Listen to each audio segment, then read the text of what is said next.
Come on in, YouTube. Come on in. We're getting ready to start my show called Jimmy Rants over on Instagram Live. This is a bonus episode. I tend to do them Monday through Friday at 11 a.m., but we do bonus ones every once in a while. And when we do bonus ones during the week, it tends to be around 5 p.m. Hello, Norma. Thank you for being here today. Hello, Beth. So yeah, we're getting ready to do a bonus episode of Jimmy Rants here today. Hello, Luann.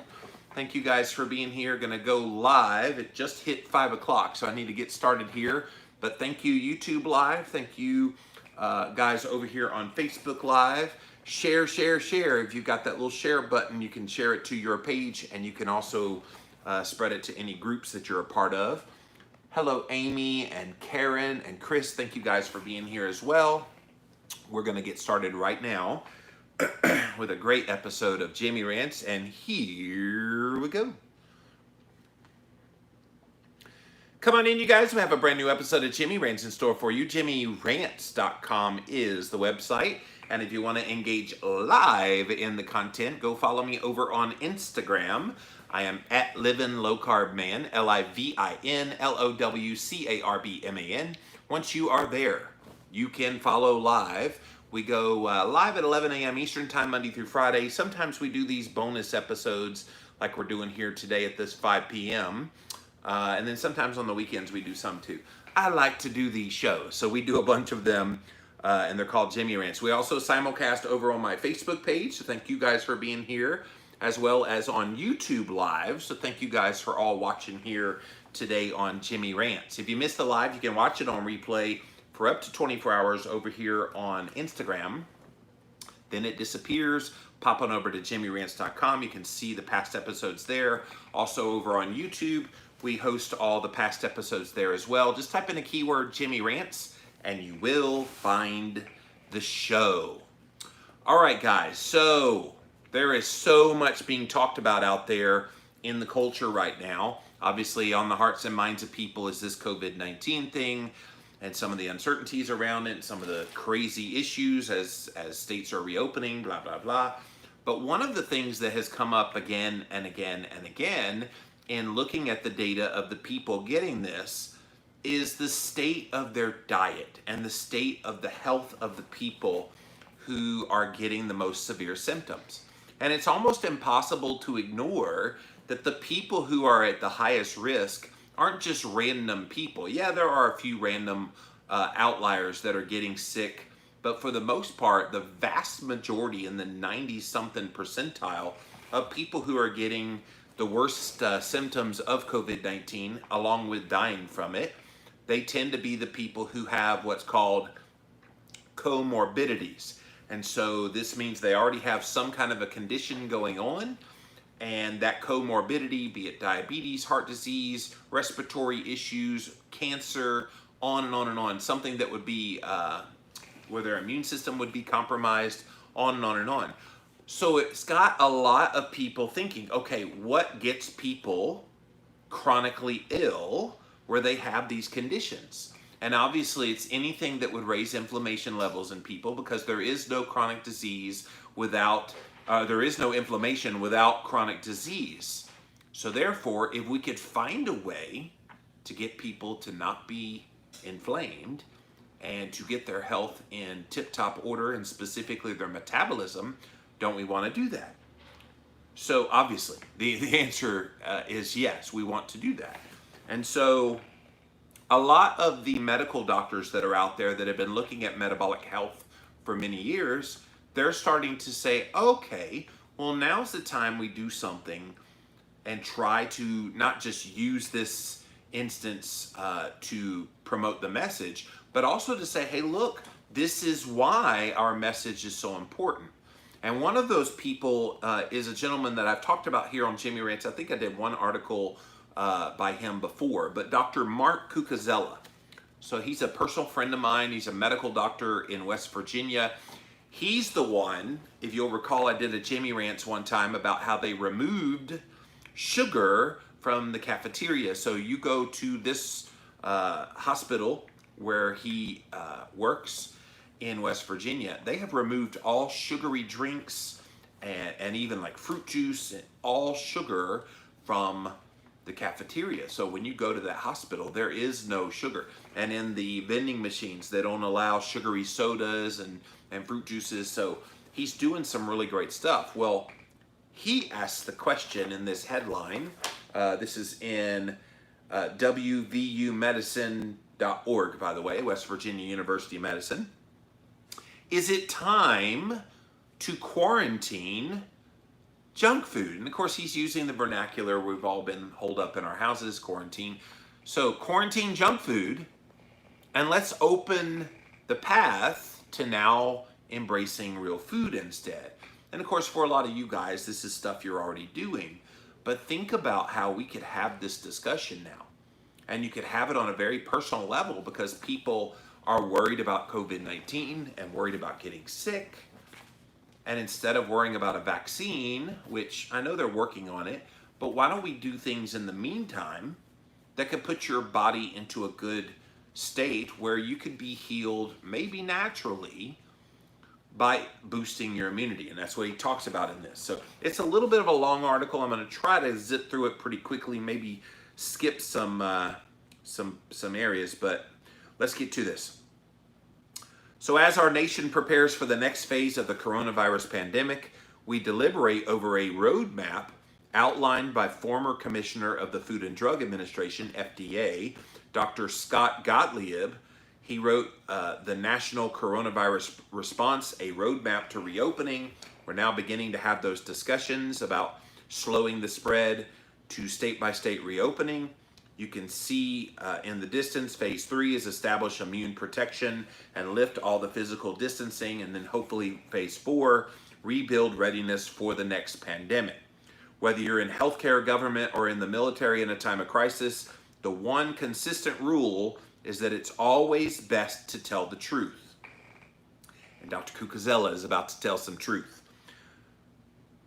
Just this week, the World Health Organization launched a Stay Healthy at Home campaign, which urges adults to limit their sugar consumption to less than 6 teaspoons a day.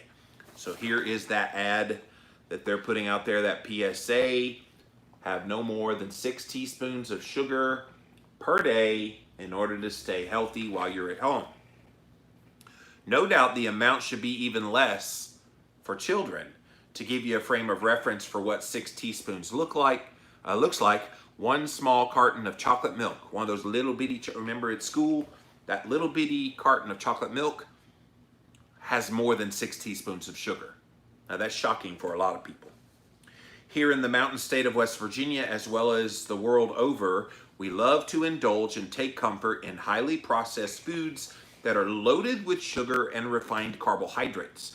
Maybe with your gym closed right now, more stress and time at home, less walking with stay-at-home orders, you and your family members have already succumbed to the 10-pound COVID cushion. Oh, I'm sure some people have already had the COVID-19.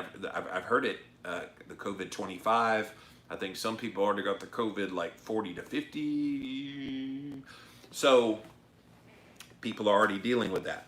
The U.S. Centers for Disease Control estimates that about 75% of the over $2 trillion we spend on healthcare each year goes to treat chronic illness. I talked about that in the Jimmy Rants earlier today, that basically 3 out of every $4 goes directly to dealing with chronic illness that is due to metabolic health being out of order.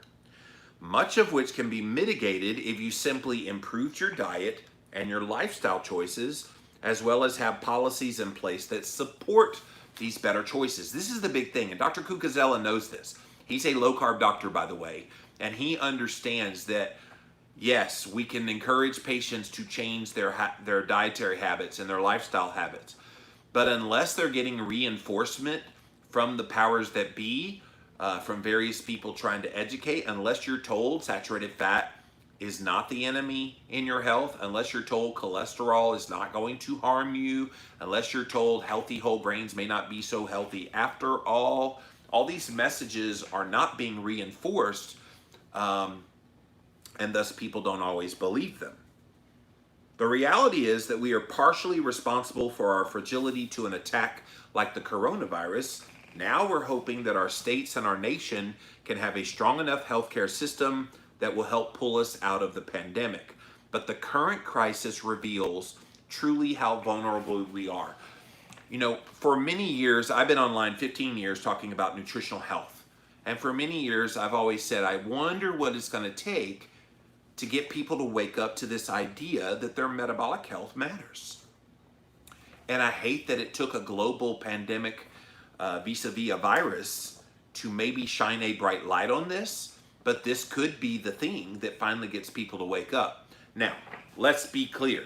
When all this is over, there's going to be a lot of people trying to interpret what happened and how we could have prevented it, and they're going to try to put steps in place, blah, blah, blah. This is where the debate is going to happen.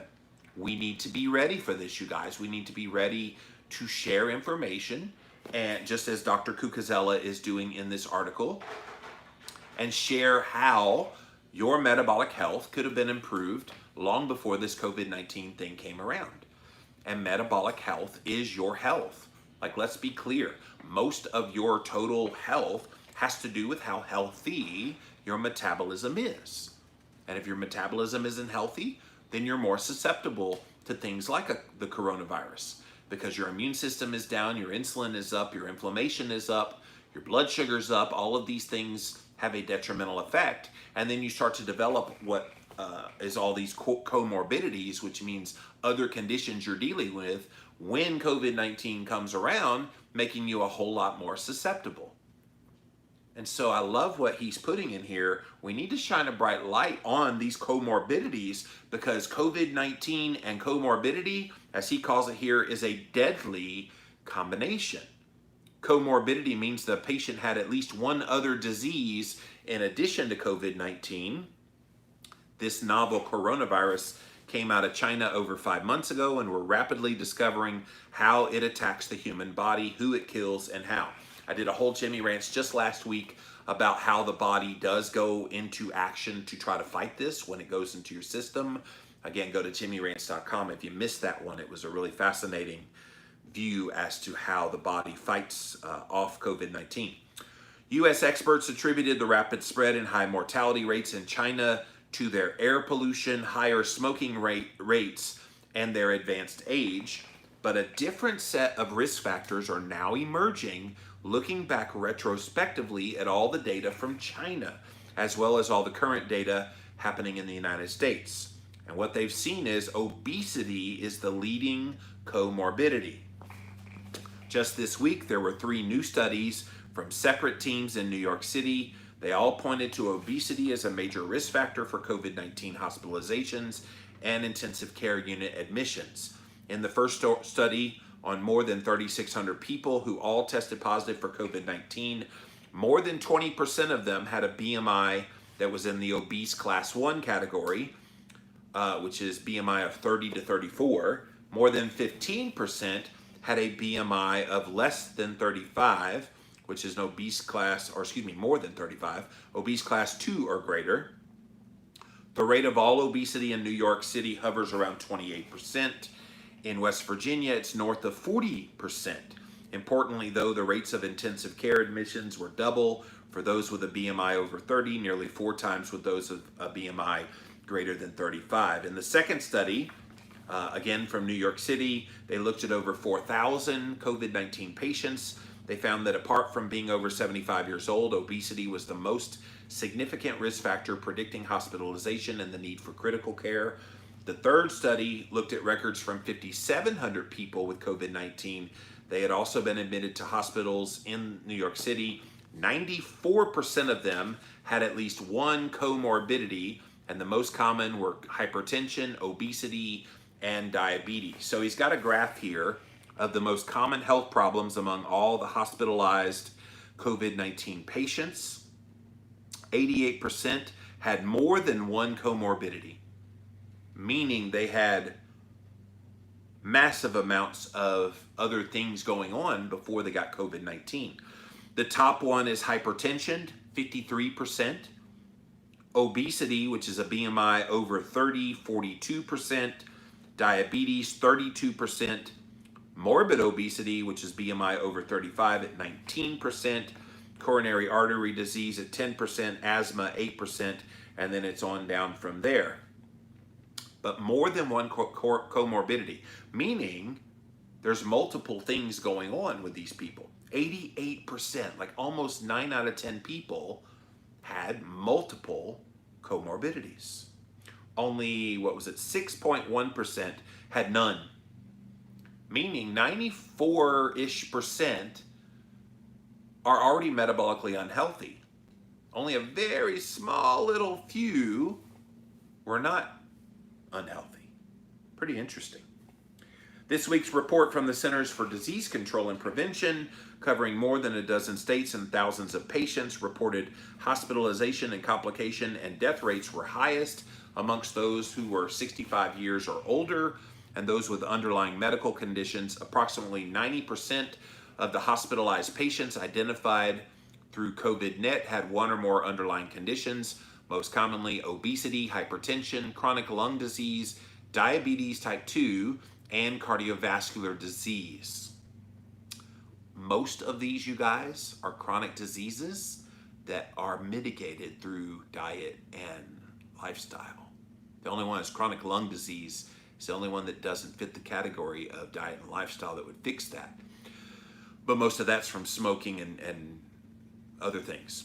In a recent meta-analysis of the most current data confirms the greatly increased risk with the usual comorbidities that we see in daily practice. Again, Dr. Cucuzella, who's writing this, is a medical doctor who looks at patients on the daily in West Virginia. From the conclusion, they look at hypertension, diabetes, COPD, cardiovascular disease, cerebrovascular disease, which is the brain disease, are major risk factors for patients with COVID-19. While we already knew that elderly people were at a greater risk for this and to be hospitalized, the degree to which underlying medical conditions contribute to an increased risk is astonishing. The lesson here is that we should be focusing on everything possible to try to reduce these rates of all these diet-related diseases. Now, earlier I know he mentioned obesity being a common thread. Obesity is one of those risk factors.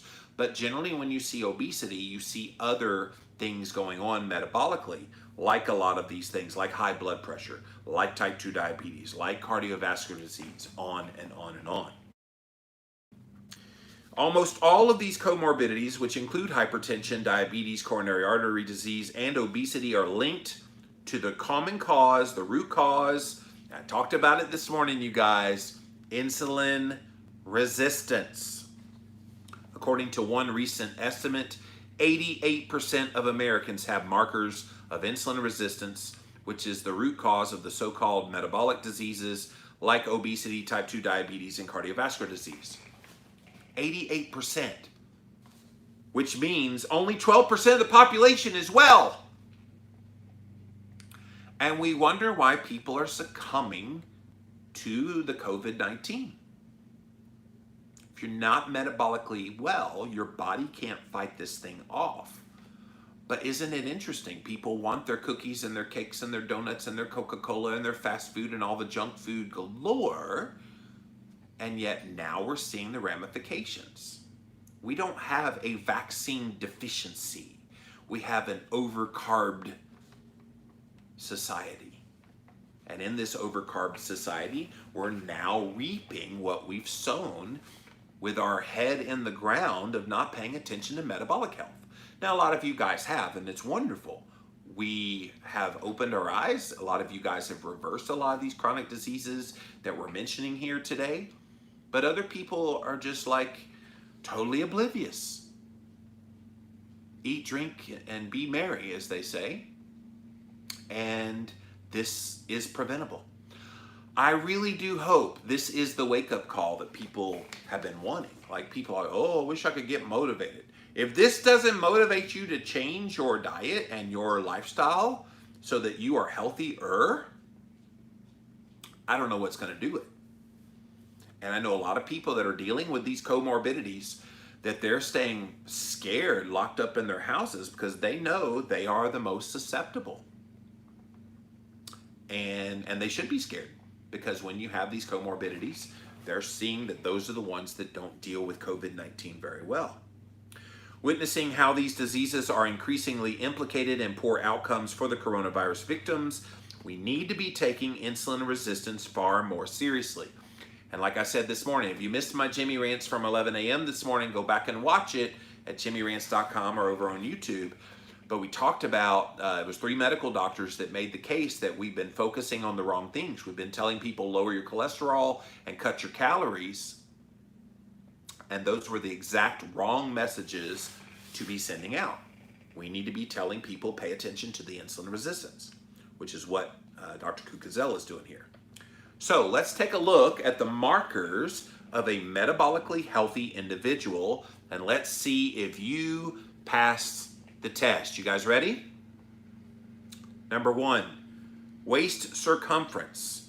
Take 2 times your waist at the belly button. It should be less than your height. And so do your waist all the way to the belly button, do it again, belly button, and that total number of inches should be no more than the total number of inches tall you are. Systolic blood pressure, that is the one on top, should be no more than 120, okay? Diastolic blood pressure, which is on the bottom, should be no more than 80. Fasting blood glucose needs to be under 100. HbA1c should be less than 5.7. Triglycerides less than 150, and HDL cholesterol greater than 40 in men, greater than 50 in women, because women tend to produce HDL cholesterol a little bit easier than guys do. All right, I'm going to go back over these numbers. The waist circumference one, that's probably a good one. Systolic and diastolic, 120 over 80 is generally recognized as the goals for your blood pressure. Fasting glucose under 100. Okay, in general, I think that's good. I think better in the 80s if you can, and if you eat ketogenic, it's very easy to get there. And again, that's a fasted glucose, not just in the morning, like we talked about this morning. Don't just test your blood sugar in the morning. Make sure you test it various times during the day so you get an accurate reading. HbA1c, he says at 5.7. I think 5.7 is a little bit pushing it. Definitely under 5.5. Your goal is to get to a functional range of 5.0 or below. Triglycerides, he says under 150. Again, I think it should be under 100 if you truly want to be metabolically healthy. And then HDL cholesterol over 40 in men, over 50 in women. It should definitely be well over 50 in both men and women, at least according to the research that I've done. All right. Let's look at the communities of color. And again, this is Dr. Mark Cucuzella, who is writing this, trying to get people to pay attention to insulin resistance as a comorbidity when it comes to COVID-19. What about New Orleans and their Mardi Gras celebrations in late February? Why are so many dying in the African American community? Louisiana is a perennial top 5 state in obesity, 37% obesity rate, according to Reuters and a recent report out of New Orleans. Some 97% of those killed by COVID-19 in Louisiana already had a pre-existing condition, according to the state health department. Diabetes was in 40% of the deaths, obesity 25%, chronic kidney disease 23%, cardiac problems 21%. This is also including 60% who had hypertension, 38% had diabetes type 2, and 22% with morbid obesity. And most of the victims suffered more than one of these conditions. So we're seeing a real world example here of why your metabolic health matters. The comorbidity data might be a clue to some of the racial disparities we're witnessing in the COVID-19 deaths. The CDC report this week revealed that 30% of COVID-19 patients are African American, even though African Americans only make up 13% of the total population in the US. Regardless of the city or state, whether it's New York, New Orleans, Chicago, Detroit, or in California, the data is consistent. Black Louisianans account for 59% of the state's COVID deaths, but make up just 33% of the population. In Chicago, African Americans are 29% of the population, but they've suffered 70% of the death rate. There's so much here to study and learn. African Americans live in historically underserved communities. They're less likely to have the support to lead a healthy lifestyle.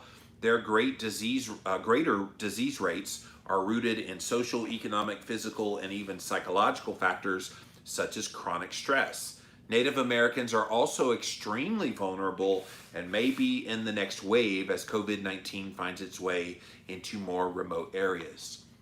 I mean, this is disheartening. This is kind of shining another light on something that is a problem in America. And that's where we have poorer communities that maybe need some help. And maybe we give them incentives to be able to buy healthier foods. That's what I get the gist of what Dr. Cucuzella is saying here. Even in West Virginia, the state's capital of Charleston, the preliminary data on minorities and more severe infection is troublesome. One factor that whites and blacks, rich and poor, all have in common, however, is accurate evidence-based advice on the lifestyle factors that will reverse these diseases. And that's true. Everybody has the opportunity to embrace a healthy lifestyle or not embrace a healthy lifestyle. And people that say, well, it doesn't matter. I want to be happy. I don't want to have to diet and restrict myself. I don't want to have to stand out in the sun for 30 minutes a day. I don't want to have to exercise. I don't. And now those chickens are coming home to roost a bit. And we can't sweep this under the rug. We need to tell it like it is. We need to let people know your choices in your diet and your lifestyle are directly impacting your risk for this thing. And not just this, disease in general. Let's just talk about cardiovascular disease. Let's just talk about cancer. Let's just talk about type 2 diabetes. Let's talk about obesity. Let's talk about all these chronic diseases in and of themselves are going to put you on a path to have to struggle in your health for the rest of your life. Now, COVID-19 might speed that up for some people because your immune system is also weakened and all these comorbidities would make you more susceptible. But let's take COVID-19 out of the equation. Those things in and of themselves are not doing you any good at all. And so if they're not serving a good purpose, why would you not take a closer look at diet and lifestyle? And of course, I've talked for years about the nuances of the psychology of why people would embrace change versus those who don't embrace change. I got plenty of Jimmy rants to talk about all of that. Suffice it to say, in this discussion, there are answers for everyone who is at risk for this. And there's really no excuse as to why people can't try to make better choices if they truly care about their health. Possible mechanisms for worse COVID-19 outcomes. Some of this I've addressed in some previous Jimmy rants, but it's worth repeating. So based on the preliminary data that has been emerging, the following are possible ways that obesity and other chronic disease might be contributing to worse COVID-19 outcomes. This first one is one that I brought up when I was talking about how the virus and how the body attacks the coronavirus when it comes into your body. The role of the ACE2 receptor. So a virus works by gaining access to the cells of its host, and then it hijacks a receptor on the cell. So in the case of SARS-CoV-2, access is obtained via the ACE2 receptor, which is why the virus gains access to so readily through the lungs and then through the small intestine. These tissues have ample amounts of these ACE2 receptors. The vascular system also abounds in these receptors, and they are upregulated in conditions like hypertension. So if you already have high blood pressure, it makes it a whole lot easier for these receptors to be uptaken.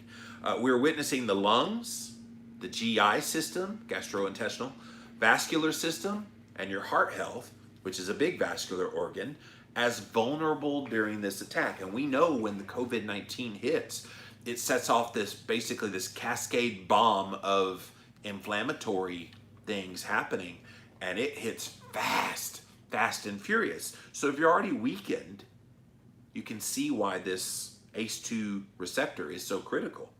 Studies in this area are still in their infancy, but there's some logic to the connections that they're already making. Endocrine and metabolic link, a recent paper, Endocrine and the Metabolic Link to Coronavirus Infection, discusses the negative impact of the virus on the pancreas, indicating that the coronavirus might exacerbate, or even cause diabetes by seriously damaging pancreatic islets where insulin is formed. This is why getting your pancreas to be in tip-top shape, lowering insulin, lowering blood sugar before this hits is so critical. Diabetes combined with this pneumonia from COVID-19 may in fact form a vicious circle with an impaired beta cell function combined with glucose dysregulation, which amplifies all the negative effects of the virus. This is why getting your blood sugar down is critical. Getting your inflammation levels down are critical. Getting insulin down is critical. You get those down, and when this thing hits, you don't already have a damaged team. You want the strongest team possible to be able to keep you healthy.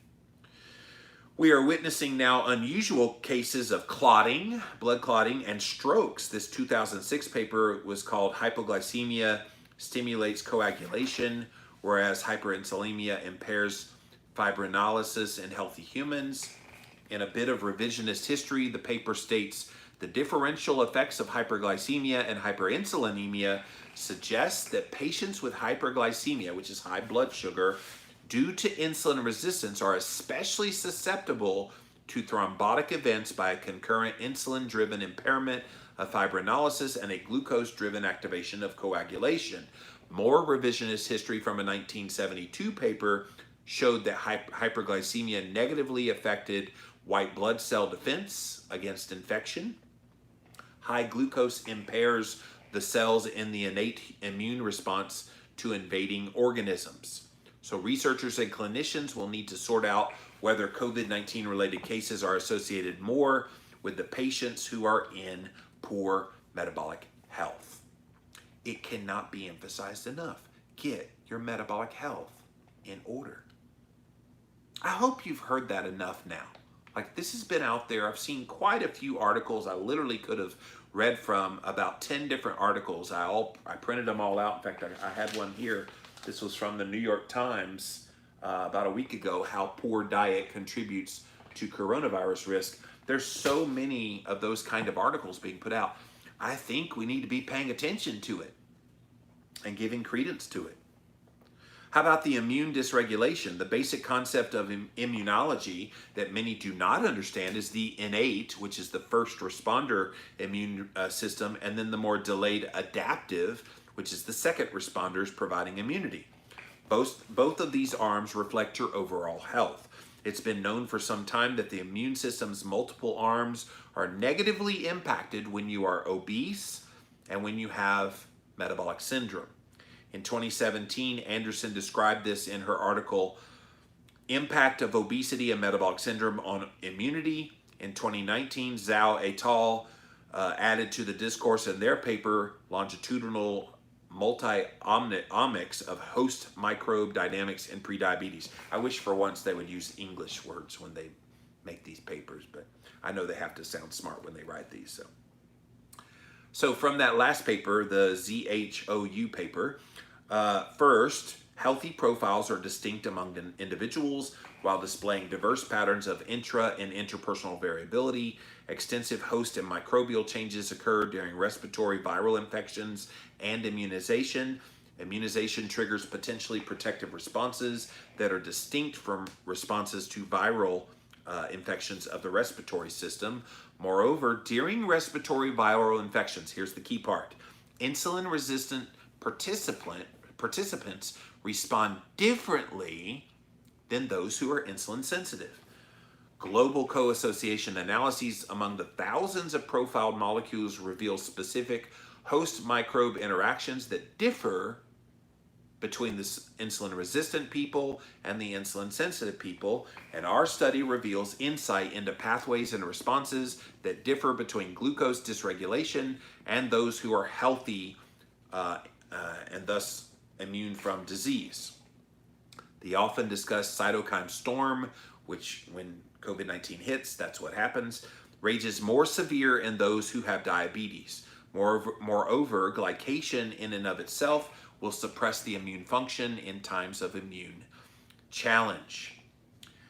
So Dr. Cucuzzella wants to provide how you can protect yourself against COVID-19. A future direction might be the role of cholesterol. And I did a whole Jimmy Rants all about how we're seeing cholesterol playing a key role in helping deal with this COVID-19.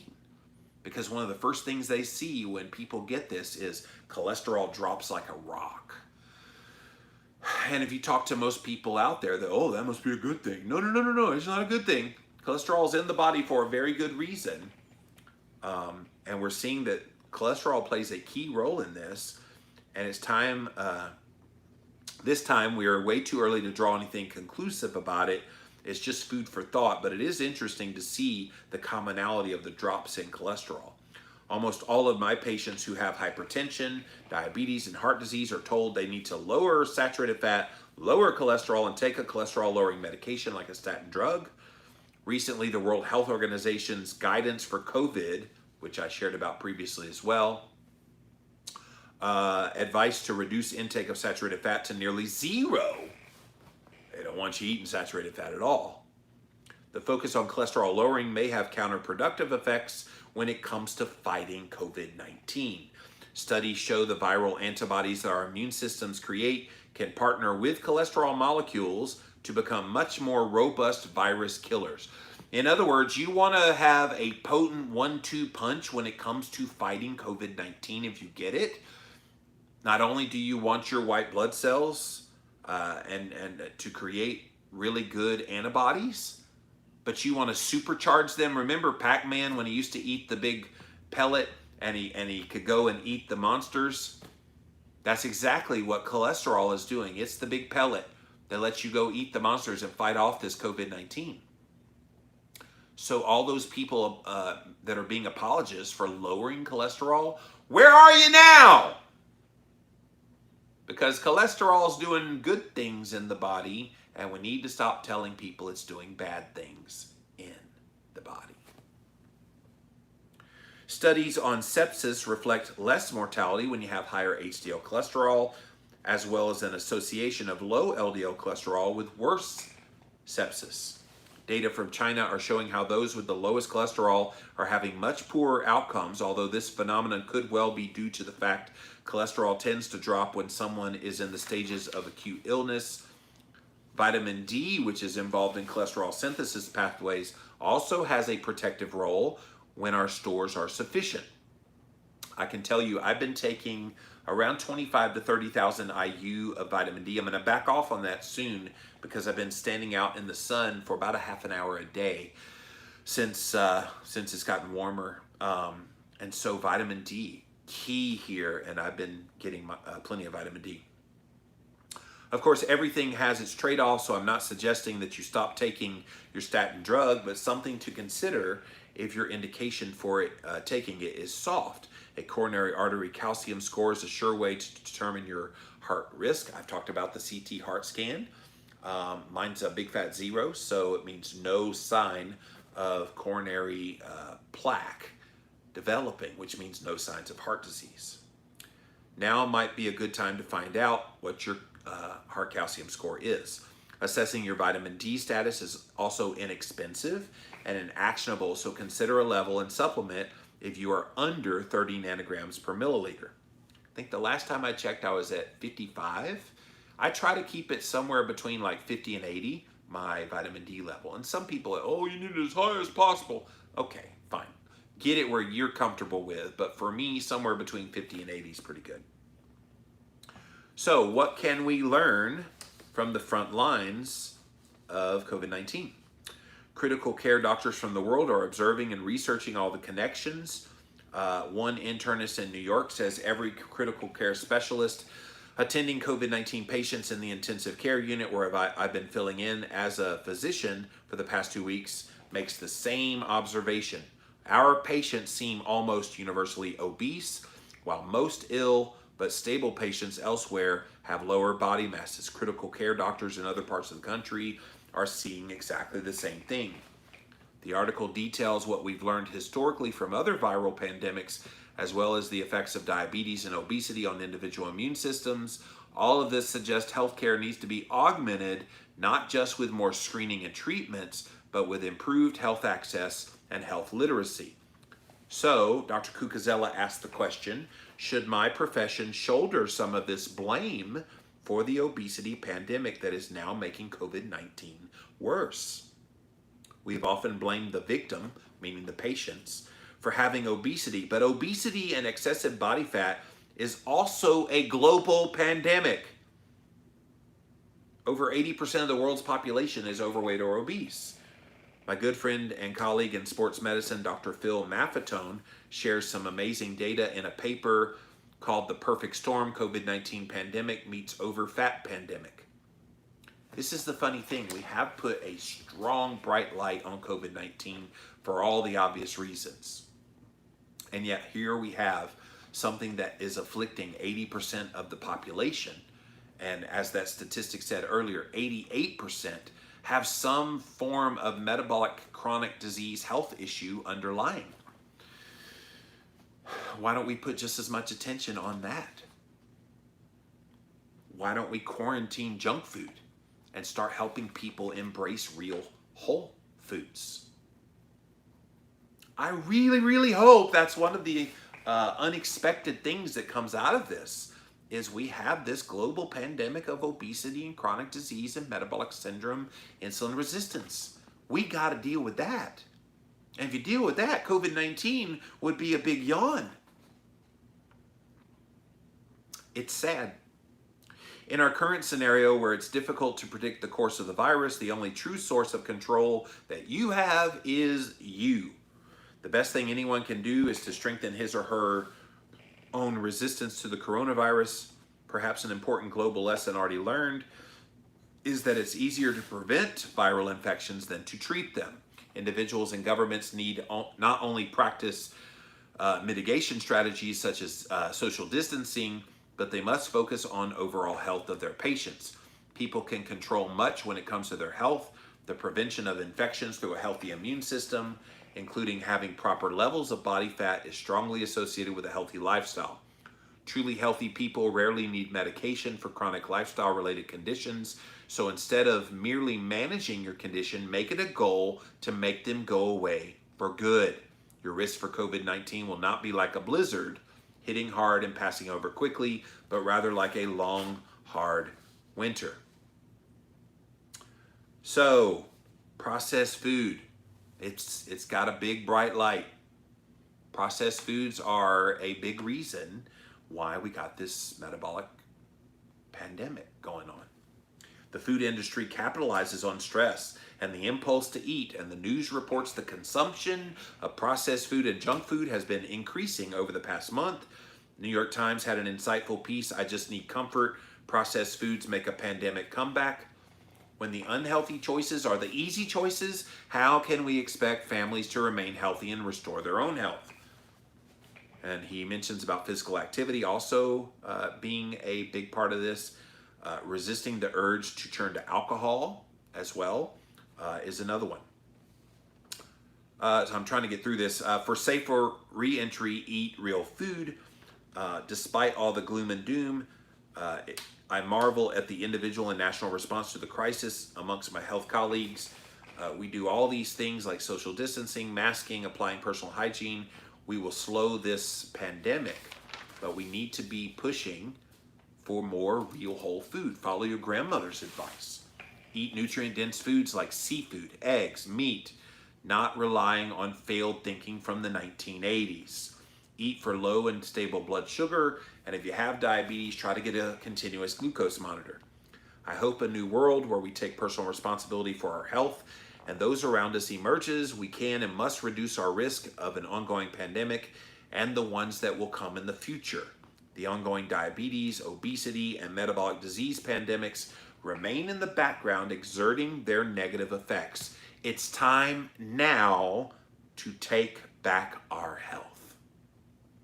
Well done, Dr. Cucuzella. He did give a sidebar on how you can boost your immunity. I'll say these real quick, but get good sleep. Adequate rest will make you boost your immune system. Stress, so try to get that down. Make time for activities to restore. Activity levels, so doing movement, it matters. And then food to reduce hyperinsulinemia and insulin resistance. Try to choose nutrient-dense food that has healthy fats and proteins as the foundation. So what'd you think, guys? Like, that's pretty good. We need to be understanding that our metabolic health and how we're eating and how we're living our life and all these things, gee, who knew they matter, and they matter a whole lot. All right, let's see what you guys have to say. I'm gonna come over to Instagram first, then we'll pop over to Facebook Live, and if we have time, go to YouTube Live. As always, YouTube, we will stay afterwards if you have more comments and we run out of time here on Instagram. But welcome in, welcome in. JimmyRants.com is the website if you have any need to see the past episodes. Sam says red beans and rice, carbs, carbs. Yeah, that is usually what people turn to when they don't have a lot of money. I know Dave Ramsey, the financial expert guy, is all rice and beans, beans and rice when you're trying to like cut your budget down.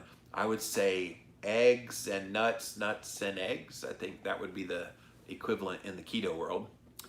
Let's see here. Sherry says, thanks for all your great information. Thank you. As a reminder, we're all extended family in this online community. Yes, we are. So thank you for being out there. Some of you might be that like crazy cousin Eddie that I want to avoid, but most of you are pretty cool. Chat for Mom says, great information. Thank you. Jennifer says, thank you. I love this excellent information. Wow. I guess you guys liked what Dr. Cucuzella had to share. All right, that was all they had. Let's come over here to you guys here on Facebook. Welcome in, guys. Thanks for being here. Let's see what you got to say here. The truth will set you free, says Amanda. Yes, always does. Carb, sugar loaded. That is what we are. We are a very carb and sugar loaded nation. Wow, not many comments there. Now, I know I saw a few come in here on YouTube Live as well, so let's see what you guys have to say. Get it, Mr. Jimmy. Well, thank you, Gary. Wow, I guess Mark did such a good job with his article. You guys are like dumbfounded. You don't have anything to say about it. So, but it is true. I mean, I think, you know, it's axiomatic to you guys because you guys follow my work, and I've been talking about the negative metabolic health effects of junk food and of eating crap and not eating real whole foods for many years. And so this isn't new to you guys. I think what we need to do in the keto and carnivore and real food movement is we need to underscore this to all the people in our lives that we care about. Rare that we're speechless, says Chrissy. Exactly, Chrissy. It is very rare that I don't read 100,000 responses, but I guess Dr. Cucuzella laid it out pretty well. But what I was saying is, you know, people, they may not have listened to you before when you've tried to explain why you eat keto, why you embrace real whole foods, why you don't eat junk food, why you don't go and you get McDonald's French fries. What are you something wrong with you? You know, maybe this is the opportunity, the open door, so to speak, for you to talk about this. You can say, you know what, that coronavirus, a lot of the people that got it tended to have like health problems that could have been mitigated had they eaten better and chosen good lifestyle things. You want to talk about that? You know, maybe this opens the door for those conversations. And that would be a great unexpected twist to all this, maybe a happy ending to all this, that a lot of people have been frustrated in their weight and their health, and they've listened to all these messages, and now we're seeing a real life example of how those messages have been an abysmal failure. Don't bring crappy garbage into your home, says Tammy. No, we don't. And most of you guys don't. But use this, guys, when people start asking questions, because they probably know you're into health, go ahead and start telling them. Like, go ahead and help them understand the connection here. Because there's a very real connection with the foods you eat, or as I call them, the food-like disease agents that you eat, because most of those things aren't food. And they're not serving you any good purpose. And now we're seeing why it matters. That's it for this episode of Jimmy Rants. JimmyRants.com is the website. As always, if you want to follow me, we go live Monday through Friday, 11 a.m. Eastern, also 5 p.m. Eastern. Every once in a while, we do a 5 p.m. Eastern one, Monday through Friday, and then sometimes on the weekends. But go over to Instagram. That's where all the fun begins. I'm at Living Low Carb Man there, LIVINLOWCARBMAN. Once you are there, engage live, but also stick around. We do a lot of great content on my page as well as on my stories. So thank you for checking it out on Instagram. It stays up on Instagram for 24 hours on replay. After that, it does disappear. You'll need to pop on over to JimmyRants.com. That's where all the past episodes are housed. And then we also put them up over on YouTube. Thank you to my Facebook page and my YouTube page for watching live as well. So go type in a keyword Jimmy Rants over on YouTube and you will find the show. So guys, that's it for now. Until next time, we'll see you then. We are out. Saved, share. All right.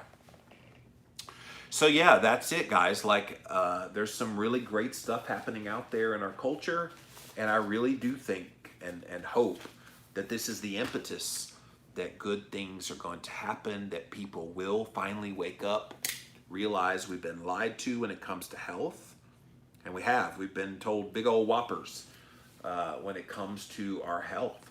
And I'm trying to highlight those here. The Jimmy Rants I did this morning was talking about how we were lied to about cholesterol and calories. And those are huge ones that it's not forgivable for them to bamboozle people so willingly, all at the altar of protecting the food companies, protecting the pharmaceutical companies, and the billions and billions of dollars those industries bring in. I hope they all cripple, because we don't need those things. They've served us no good. Now, don't misunderstand me. I think if people need medications, yes, they should have medications. But a lot of people, they take medications to cover up their carbohydrate consumption. Let's be real. There's a lot of people that are diabetics right now. They take insulin for the sole purpose of covering their carbohydrate consumption. I don't know how they get away with that. I don't know. I guess they feel like, well, it lowers my blood sugar, so I'll take it and I'll have all the carbs I want. No big deal. It's crazy. All right, I could rant on and on.